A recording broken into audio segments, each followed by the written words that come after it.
What fantasy race exists purely because people are too indecisive to commit to a real backstory? The answer is Half-Elves. Half-Elves will never stop bringing up how they're stuck between two worlds. Just a tragic drifter moving across the continent who never really found a place in either elven or human civilization. Sure, it sounds tragic the first time it's brought up, but after hearing more of their sob story, you realize that most of their tragedy is self-inflicted. Every campaign is packed with half-dragons, half-orcs, and even half-demons. Are you telling me that you can't fit in somewhere better than a literal hellspawn? You're not stuck between two worlds, you're just bad at choosing one. There is no right answer about which culture is a better fit, and you just kind of have to commit to one. Playing your heritage like it's a love triangle isn't the deep philosophical flex that you think it is. Everyone has to decide where they want to make a life for themselves at some point. If you're not a complete loser, you'll eventually find an elven village or human city that is willing to tolerate you and your totally unique upbringing.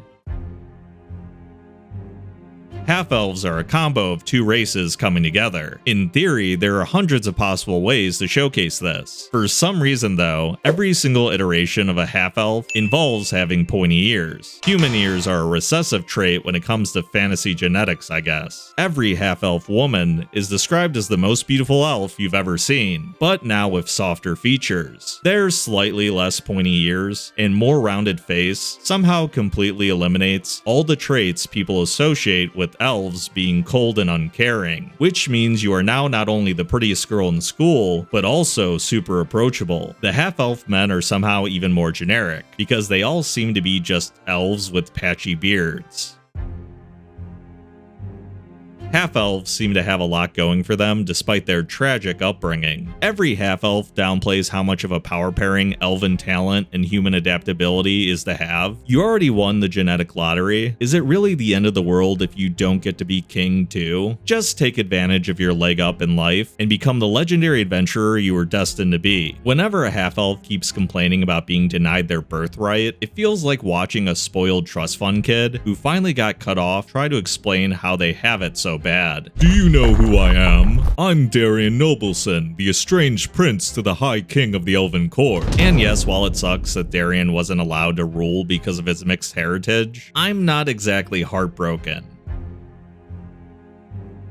Half-elves always seem to have one cruel parent and one kind-hearted parent, and if one of them is dead, you just know it's going to be the nice one. I guess when your whole gimmick is that you're stuck between two worlds, it makes sense to have a little tension when it comes to the family dynamic, but why does it always seem to be so one-sided? If your elf side has always seen you as a disappointment, then doesn't that make it really easy to just run off to where your human parent is from? Yeah, you'll outlive your cousins and that kinda sucks, but someday you'll become the beloved town elder, and you can tell their great-grandkids all about how awesome they were. If no one from your elf side decides to visit during your 200-year lifespan, that is their loss. I know that elves can live a long time and can be stubborn, but if they don't visit you at least once a century, I think that still makes them a deadbeat.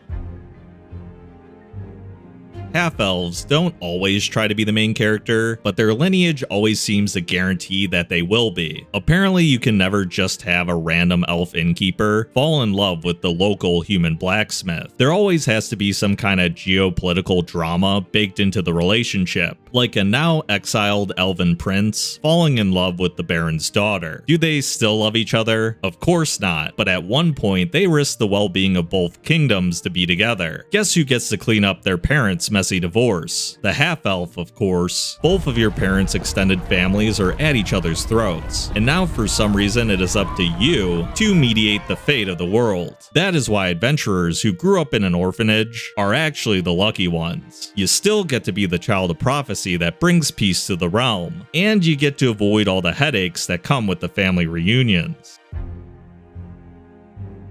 Half-elves live longer than humans, but they don't live nearly as long as a lot of other races. It seems like half-elves are always indecisive about what to do with their lives, but they don't have the luxury to throw away a few hundred years to find themselves like their elven family did. If a half-elf wants to make a name for themselves, they still need to be hustling like their human counterparts. Whenever I hear a half-elf complain that elves don't take them seriously, I nod along to be nice, but they are objectively wrong. Why would an elven parent parent hand over anything to their half-elf kid. It doesn't really matter what I'm talking about, be it a kingdom or even just a small family business. Best case scenario is that the half-elf will be able to run things for a century, and then it goes right back to the parent. Seems like a waste of time for the elf.